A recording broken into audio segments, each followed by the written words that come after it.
You mentioned right now about getting other VCs to invest with you. And throughout your investing career, you had a strong streak of going against conventional wisdom, NextGen, Juniper. I'm curious, how do you get others to buy into your convictions?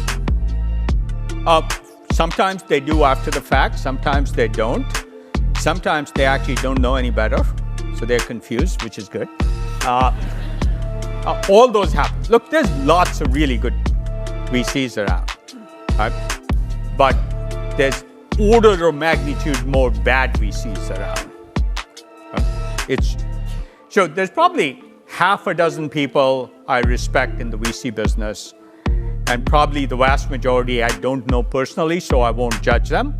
But of all the people I know in the VC business, 90% really add no value, and I truly believe 70% of them reduce the potential of a company. I could keep asking you questions on investing, but I really want to... But here's the thing, right? 90% chance of failure. Yeah. You have to have the courage to fail then, because most likely you're going to get that option at a very large play. And that's a particular segment of the venture capital business or the investing business. It's not every segment. Capital preservation is important in other segments. It's just boring to me. It's much more exciting to be on a roller coaster where the highs are high and the lows are low. So risk-taking is absolutely essential. Now, as career advice to all of you, you can make money and good status and all that in regular big companies. There's very little really interesting stuff you can do in big companies. It comes it's shocking to people, but who reinvented retail? It wasn't Walmart, it was Amazon. Who reinvented media? It wasn't NBC, it was YouTube. Who reinvented space? It wasn't Lockheed, it was SpaceX. I was hard-pressed to think of one thing that had come out of a large company in the last 20, 30 years that was materially changing the landscape. And the reason's very simple, and this is all interesting things happen at the edges of the system. They don't happen in the solid core. And all that you have to do where things are fuzzy, unclear, uncertain. If there's a market forecast, it's not at the edge of the system. If some analyst has a report, it's not worth going into that area. I have a whole thing about analysts, we can get there. Let's actually talk about it. Okay, so ask me after I finish this thought.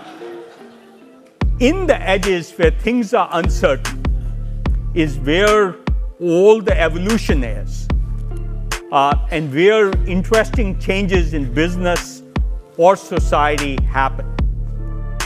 And unless you're there and learning fast from being there and not being too arrogant to believe you know what's going to happen, you're not going to be in that learning edge of the wave where new things are happening. And as career advice, I say, and that's where failure happens often.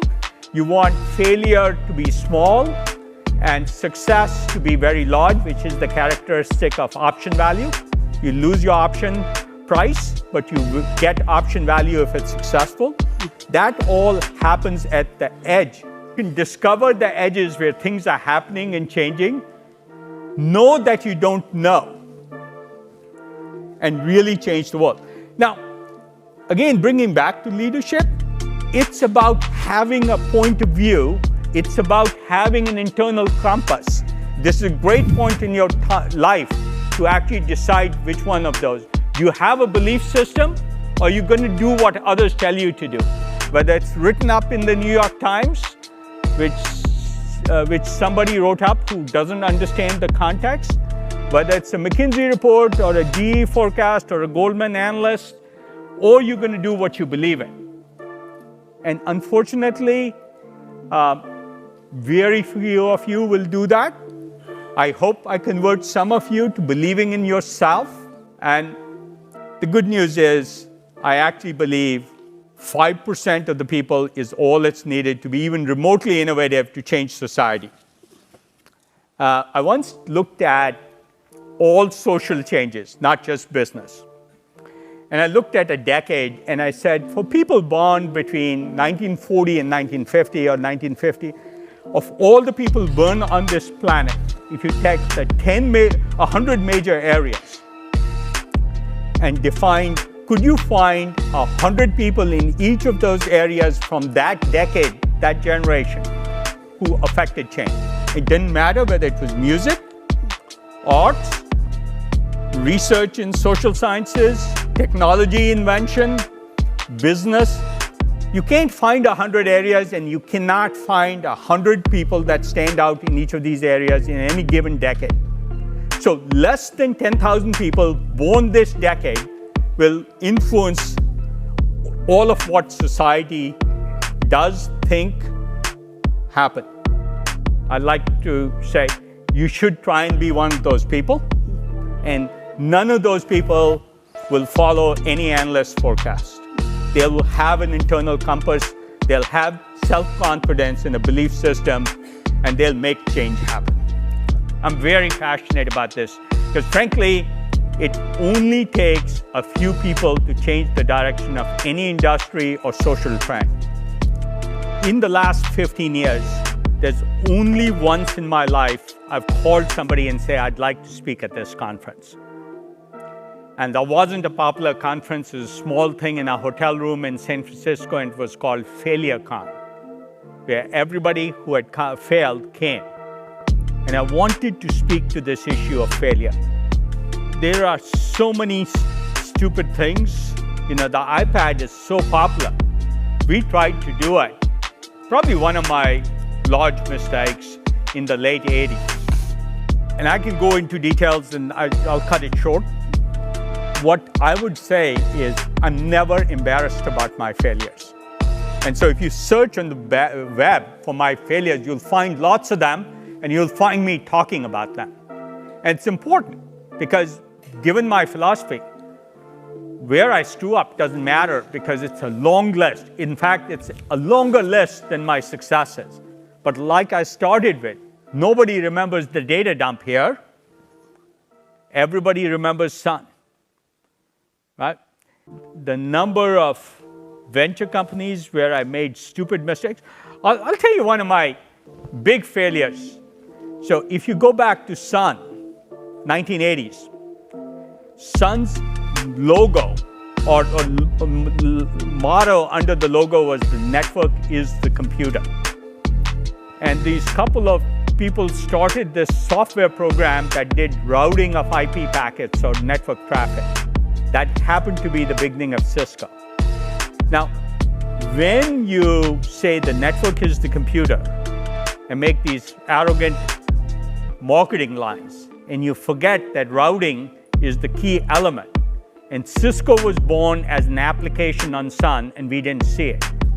And I said to myself, duh, how stupid was I not to see it when it was happening, even when I saw the application. A router was an application on a Sun machine. We missed the largest opportunity Sun could have. I can find 100 such examples. The point is, try and fail, but don't fail to try. A couple of other favorite quotes along those lines, since we're coming to the end of our time. Robert F. Kennedy said, only those who fail greatly can succeed greatly. The classic example of that is Elon Musk. He said, forget this bullshit about supplying batteries to GM. They're just too slow to make change happen. You know, I was talking about retailing, Amazon, not Walmart, YouTube, not NBC. Think about GM or Tesla. GM spent way more money than Tesla did. NASA and Lockheed spent way more money than SpaceX did. I can go on and on. Every major change. Try and fail, but don't fail to try. I'm just not embarrassed about my stupid mistakes. I mean, I think that's the difference.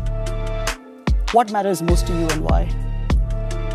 You know, I think it's sort of, and I won't phrase this in in a do-gooder kind of way, and I don't mean it that way. I just find it's cool to disrupt things for the better. And so when I say impact, I sort of feel like I'm being a troll on various industries. And it's a luxury I've earned because I don't need to pay my mortgage. And so I like taking on new things. What I would say is knowing I can make a difference in industries where things are positive is very rewarding. And let me end on the note that I actually like working on things that my 4 kids would be proud of me working on. Right? And there's this question that all of you will face of work-life balance. So let me end on that note. Working on cool things excites me, keeps me motivated. I like to say you grow old when you retire, not you don't retire when you grow old. And as long as you're stimulated and excited in whatever your passion is, and it can be what I do, it could be I want to train a whale. I find that a really hard task. It's a difficult challenge by itself. Maybe it's not hugely impactful for society, but I actually love that example of if I got passionate about that and did that, and it's a really hard thing to do, it'd be exciting to go pursue it. So I like hard challenges, I like difficult things, I like working against the odds, and that brings out my competitive spirit. And now I happen to constrain it to areas where I think I can have a positive impact, but not so much in a do-gooder thing. It's a luxury I can indulge in and makes my kids feel better. So let me end there. Through all of the 90s when my kids were young, I had one rule. This 15-minute thing, managing my time, came from the following. I realized it was easy for all of us to say things and then mean them and not stay true to them. The most important, family. Everybody says the right words. They don't live by them. So what I decided I'd do is get a monthly report of every category of time I spent time on. It could be working with entrepreneurs, evaluating new companies, being polite, talking to journalists, being polite because somebody said, hey, my son wants to talk, to have a conversation. I classified my time into 20 categories. One of the most critical lines in that was the number of times I had dinner with my kids at home. And I set an impossible goal of 25 times a month. And it took me a year or so, but eventually I met it. But more importantly, every month I had a report on whether I did or didn't.